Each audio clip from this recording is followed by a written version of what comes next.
Hello everyone. तो basically हम लोग बात करने वाले हैं इस वीडियो में किस तरीके से आप जो लास्ट मिनट्स में आप सोच सकते हो एग्जाम के लिए CSIR SO एग्जाम के लिए किस तरीके से आपको अप्रोच रखना चाहिए, नेगेटिव मार्किंग का क्या ख्याल रखना है हमें। फिर इसके साथ साथ हमें ये भी ध्यान रखना है किस तरीके से हम 150 क्वेश्चंस 120 मिनट में सॉल्व करेंगे। इसके साथ साथ आपको ये भी ध्यान रखना पड़ेगा पेपर 1 पेपर 2 को लास्ट टाइम में किस तरीके से पैकअप करें। साथ साथ में एप्टी एंड रीजनिंग पे क्या स्ट्रैटेजी होनी चाहिए। एप्टी एंड रीजनिंग की स्ट्रैटेजी कहने का ये मतलब हो गया, अगर पेपर लेंदी होता है, पेपर अगर आसान होता है, किस तरीके से उसको डील करेंगे। ठीक है ना। तो हम लोग स्टार्ट करते हैं। सबसे पहले एक चीज़ तो जान लीजिए, तो एक बात तो आपको फिक्स हो गया कि जो हमारा नेगेटिव मार्किंग होने वाला है वो 0.33 मार्क्स नेगेटिव होने वाला है। तो इसका मतलब क्या है? इसका मतलब ये है कि अगर जब तक आप 75% उस क्वेश्चन पे श्योर नहीं हो या फिर 80% आप श्योर नहीं हो ना, तब तक आपको वो पेपर सॉल्व नहीं करना है, मतलब वो क्वेश्चन को सॉल्व नहीं करना है। चाहे आप देखो, आप चाहे कभी किसी भी टाइम से एग्जाम की तैयारी कर रहे हो, इरेस्पेक्टिव आप 1-2 साल से तैयारी कर रहे हो, आप 6 महीने से तैयारी कर रहे हो या फिर 8-10 महीने से तैयारी कर रहे हो, आपको ये बात ध्यान रखना चाहिए कि जो 0.33 मार्क्स होता है ना डिडक्शन का, वो बहुत ही ज़्यादा होता है। ये आपको एग्जाम सेंटर पे पता नहीं चलेगा क्योंकि आपको लगेगा अरे I know about this question 60% I am very sure, लेकिन आपको नहीं सॉल्व करना चाहिए। ये मैं आपको 100% बता रहा हूँ। अगर आप उसको सॉल्व करोगे तो you will be out of the list. Simple सी बात है। कंपटीशन को ध्यान में रखते हुए आपको इस तरीके से स्ट्रैटेजी को अप्रोच में लेना होगा। सबसे पहले आप ये समझ लो 0.33 निगेटिव मार्किंग जो होता है ना, वो बहुत ज़्यादा होता है। ये आपके दिमाग में होनी चाहिए। ठीक है ना। जब आप पहली रीड करोगे पेपर को, मेरी मानना तो एक बार तेजी से गुजरना।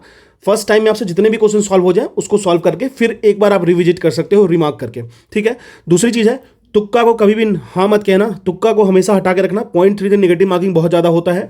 देखो, आप अल्फा एस्पिरेंट हो या बीटा एस्पिरेंट हो, आई डोंट केयर अबाउट दिस, लेकिन आप इतना जान लो कि बहुत लोग ऐसे सोचते हैं कि मैं बहुत दिन से तैयारी कर रहा हूँ या कर रही हूँ, तो मेरे पास कुछ चीज़ें हैं जो मैं ऑलरेडी लेके हमेशा चलती हूँ एग्जाम में। तो देखो, अगर आप उस चीज़ों को फॉलो करोगे तो यहाँ पे आपको लॉस कर देगा। आप कॉन्फिडेंटली, अगर आप मान लो आपको 80% भी अगर उस क्वेश्चन में श्योर नहीं हो या 75% मिनिमम मैं बोलता हूँ, लोअर लिमिट 75 रखता हूँ, तब आपको उस क्वेश्चन को टच नहीं करना है। ठीक है। रही दूसरी बात, देखो करंट एप्टीट्यूड एंड रीजनिंग की बात कर लेते हैं। सबसे पहले आपको ये बात ध्यान रखना है, देखो कुछ क्वेश्चंस ऐसे होंगे इस एग्जाम में, जैसा इस एग्जाम से वाइब आ रहा है ना, उससे मुझे पता चल रहा है कि एप्टी एंड रीजनिंग कुछ क्वेश्चन ऐसे होंगे बीच बीच में जो कि आपको कॉम्प्लेक्स दिखेंगे। कॉम्प्लेक्स देखने का क्या मतलब हुआ? लेंदी देखने को मिलेगा।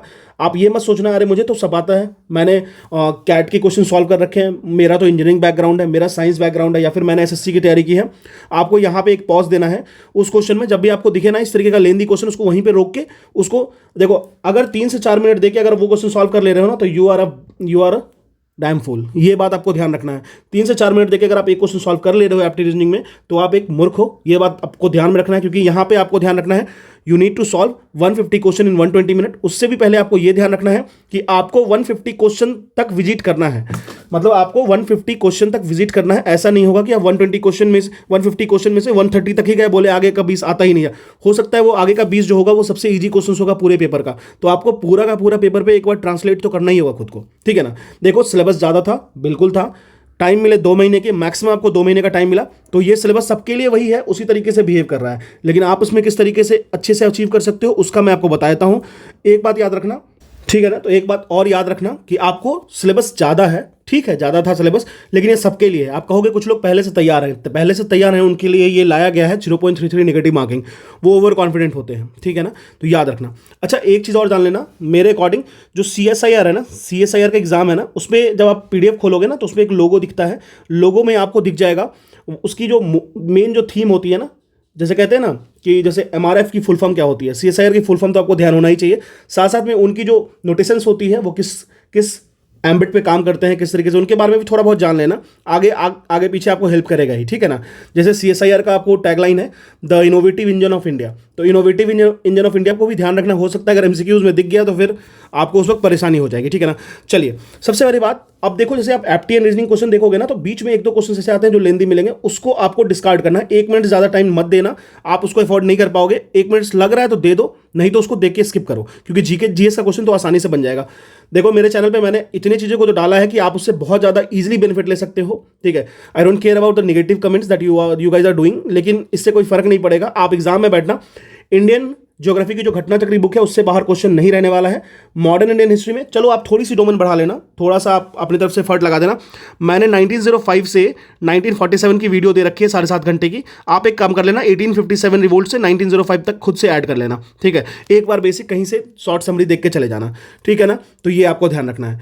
हाँ, एक चीज़ और याद रखना, इतना तो मैं आपको दावा कर सकता हूँ, आई मे बी रॉन्ग 1 और 2%, लेकिन आपको ना ओवर स्टेटमेंट क्वेश्चन नहीं मिलेंगे, मल्टीपल स्टेटमेंट टाइप क्वेश्चन नहीं मिलेंगे। यूपीएससी के सिलेबस भर देने से सही मतलब नहीं होता कि वो यूपीएससी लेवल की एग्जाम कंडक्ट करवा दे। यूपीपीसीएस में भी दूसरी तरीके का सिलेबस है, लेकिन क्या वैसा क्वेश्चन आता है? नहीं आता है। अच्छा हाँ, एक दो डाउट्स और हैं जो मैं एक बार रिजॉल्व कर देता हूँ। पहला तो पेपर 1 और पेपर 2, ठीक है ना, ये एक साथ होने वाला है, ये तो इसमें तो कोई डाउट नहीं होगा नहीं। पेपर 3 जो होगा वो डिस्क्रिप्टिव होगा, उसकी बात बाद में कर लेंगे, अभी इसकी बात करने की जरूरत नहीं है। पेपर 1 पेपर 2 की मिनिमम नंबर आपको लाना है, बिल्कुल मिनिमम नंबर नहीं लाओगे तो ऑब्वियस बात है आप वैसे भी क्लियर नहीं करोगे एग्जाम, तो कोई फायदा है नहीं, ठीक है ना। तो ये आपको ध्यान रखना। अच्छा, पेपर पैटर्न की बात कर लेते हैं, आप रिवाइज किस तरीके से करोगे। देखो हमेशा याद रखना, मॉडर्न इंडियन हिस्ट्री को पहले रख लो, ठीक है। मॉडर्न इंडियन हिस्ट्री में मैंने आप कुछ सेगमेंट को ऐड कर दिया, 1857 से 1947 तक करना, ये इससे मेजर पोर्शन होगा आपको इंडियन हिस्ट्री का, ये बात ध्यान रखना।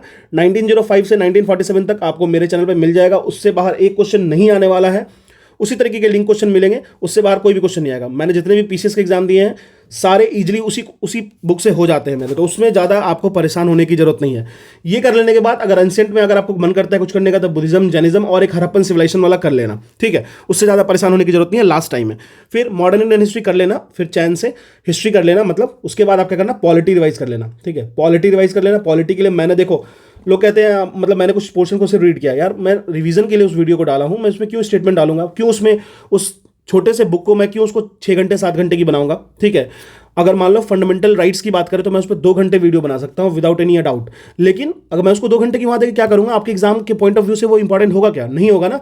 तो आप बस समझो, चीज़ों को याद करो, चीज़ों को जो भी एग्जाम का डिमांड है उसको फुलफिल करो। आप ऐसे मत सोचो कि इस तरीके से, है ना। फिर करंट इवेंट मैं करा रहा हूँ, घटना चक्र आई दृष्टि पूरी की पूरी कराऊंगा, आप उसको बस करते चलो। साथ में मैंने आपको बता दिया है दृष्टि मतलब स्पीडी बुक की पीछे की 6 महीने की आपको करंट अफेयर पढ़नी थी, मैंने चीख के इससे पहले एक एक चीज़ को बताया है, लेकिन आपको मॉडर्न मतलब करंट अफेयर वाले सेगमेंट में जो मैं करा रहा हूँ उस पर भरोसा रखो और उसको करते चलो। स्पीडी की लास्ट 6 मंथ देख लेना। देखो जनवरी फरवरी की मत रो, एग्जाम तो आपको आ गया है, जनवरी 15 तक भी करोगे तो चलेगा, कोई उसमें दिक्कत नहीं है। आप दिसंबर से जरूर पीछे अगस्त तक कर लेना, ठीक है ना, ये मैंने ऑलरेडी आपको बता रखा है। फिर मॉडर्न इंडियन हिस्ट्री मतलब हिस्ट्री के बाद पॉलिटी, फिर उसके बाद करंट देख लेना। आप अगर सिलेबस को देखोगे ना, पेपर 1 पेपर 2 पेपर 3, तो पेपर 1 पेपर 2 में मैंने मैक्सिमम पोर्शन करा दिया, मैक्सिमम पोर्शन मेरे चैनल पर मिल जाएगा आपको, ठीक है। आप अगर देखोगे तो देखो सीएसआईआर वाली जो मैंने पीडीएफ डाली थी उसको आप देख सकते हो। देखो सीएसआईआर का आप देख सकते हो किस तरीके से सिंबल ध्यान रखना, और साथ साथ में ही इनोवेटिव इंजन ऑफ इंडिया ये भी ध्यान रखना, ठीक है। तो आपको जो भी बेसिक इन्फॉर्मेशन हैं वो इसमें मिल जाएंगी। अब मैं बात करता हूँ सिलेबस की। देखो एक तो सिटीज़ वाला भी कहाँ कहाँ देगा वो सब तो चीज़ें डिस्कस करने की बात नहीं है।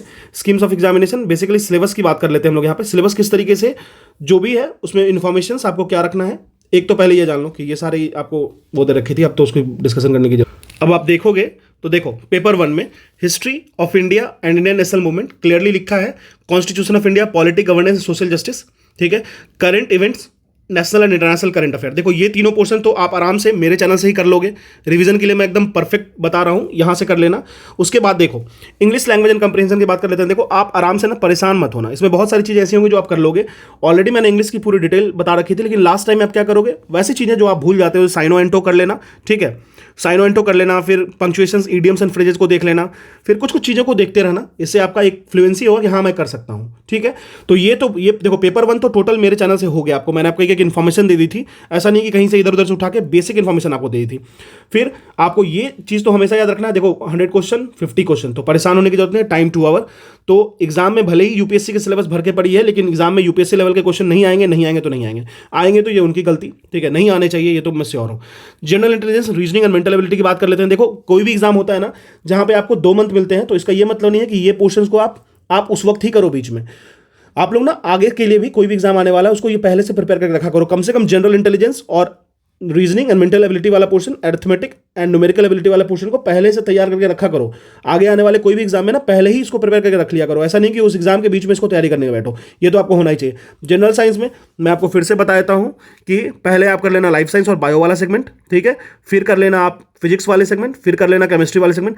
फिजिक्स एंड केमिस्ट्री तो मैं आपको 100% दे दिया हूँ, इसमें आपको परेशान होने की जरूरत नहीं है।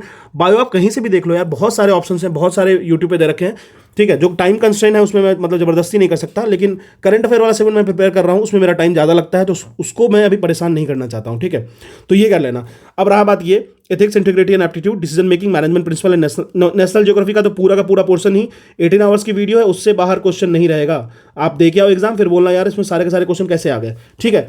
तो आप देख लेना, अगर आपको भरोसा नहीं हो उस बुक पे भरोसा करो, और आप उस वीडियो पे से ज़्यादा आपको पढ़ने की जरूरत नहीं है। तो ये सारा पोर्शन तो मेरे चैनल पे ही आपको मिल गया। अब देखिए इकोनॉमिक एंड सोशल डेवलपमेंट में मैंने बताया है, जनरल इन्वायरमेंट इकोलॉजी की भी देखो आपको रिवीजन करना है। अभी आपको डीप में नहीं जाना है, तो उसके लिए मैंने पिक्टोरियल डाल रखा है, वहाँ से देख सकते हो। इकोनॉमिक एंड सोशल डेवलपमेंट वाला पोर्शन अगर बात कर ले, तो इकोनॉमी में आपको मैंने बताया था किस तरीके से नेशनल इनकम, किस तरीके से आपको 5 ईयर प्लान्स, ये सब चीज़ों को देख के जाना है जो हाईली स्टैटिक होता है नेचर में। बैंकिंग को देखना है, इन्फ्लेशन, जीडीपी, ये सब चीज़ों को देख के जाना है, बेसिक चीज़ें पता होनी चाहिए आपको, ठीक है। Ethics, integrity and aptitude, decision making and management principle, जो भी मैंने आपको हर चीज़ के लिए एक वीडियो बता के सोर्स बता दिया था, वहाँ से देखो, जो देखे हो ठीक है, नहीं देखे हो, नए बच्चे हो परेशान नहीं होना है। जो 1-2 साल से प्रिपेयर कर रहे हो उनके पास अगर इनकी कंटेंट प्रिपेयर है तो वो देख के जाओ, नए बच्चे हो तो परेशान मत होना, क्योंकि देखो पेपर 1 पेपर 2 आप मान लो पेपर 1 काफ़ी अच्छा है, पेपर 1 अच्छा है, बहुत अच्छा है पेपर 2 से, तो एक काम करते हैं ना, इसमें पेपर 1 में हम कर लेते हैं 70% एक्यूरेसी, पेपर 2 में मेरा अगर 50% भी रहा तो मैं मैनेज कर लूंगा कट ऑफ को। तो ये स्ट्रैटेजी बनाओ, ऐसा नहीं है जरूरी कि पेपर 2 में मेरे पूरे के पूरे मार्क्स आने ही चाहिए पेपर 1 में। हाँ, लेकिन एक बात याद रखना, हमेशा दिमाग में रखना कि आपको 0.33 जो है ना नेगेटिव मार्किंग, ये आपको हार्म करेगा अगर आप इसके लिए अलर्ट नहीं होगे। तो ये आपको तो 100% ध्यान रखना है, क्योंकि ये जो होता है ना वो आपको बाहर कर देगा, ठीक है। तो इस बात का ख्याल रखना है आपको। तो ये बेसिक हो गया। पेपर 3 की बात अभी नहीं करेंगे, कोई तुक नहीं बनता इसकी बात करने की। पेपर 1 एंड 2 पे अभी पूरा फोकस रखो, इस पोर्शन को देखो। हिस्ट्री रिवाइज कर लो चैनल से, पॉलिटी रिवाइज कर लो चैनल से, करंट इवेंट मैं करा रहा हूँ रिवाइज कर लो, फिर आप स्पीडी को भी फोकस कर सकते हो। इंग्लिश वाले पोर्शन में साइनो एंटो को देखते रहो, इधर उधर से मैंने एकदम बेसिक वाले चैनल को बता दिया आपको, ठीक है। Reasoning, mental ability, arithmetic and numerical ability practice थोड़ा बहुत करते रहो। जनरल साइंस को पूरा बस जहाँ जहाँ से जो मिले सोर्स को करते रहो। इतनी चीज़ें पहले आप फोकस करो। आप अगर देखो अगर आपका एग्जाम कब है, ये मुझे कमेंट सेक्शन में बताओ कि आपका एग्जाम कब है। डिले जिनका होगा उनको तो फायदा होगा इस एग्जाम में, क्योंकि जो पहले देंगे वो अपना लेवल भी शेयर कर देंगे, तो उसमें हम लोग और कुछ प्लान कर सकते हैं। लेकिन जो अभी भी जा रहे हैं 5-7 तारीख को भी जा रहे हैं ना, उनको भी परेशान होने की जरूरत नहीं, वो इतनी चीज़ों को रिवाइज करो आराम से। और बाकी तो आपको पता है इतनी जल्दी अगर कोई पेपर होता है तो उसमें कोई कुछ नहीं कर सकता, लेकिन हाँ इसको इस तरीके से स्ट्रेटेजाइज करोगे तो आपको फायदा होगा। लेकिन आपको ध्यान रखना है नेगेटिव मार्किंग का। Thank you. तो अगर आप इस चैनल पर नए हो तो you can subscribe channel, and if you are new to something that you should be known, तो आप मुझे मैसेज कर सकते हो on my Instagram ISPC simplified. Thank you.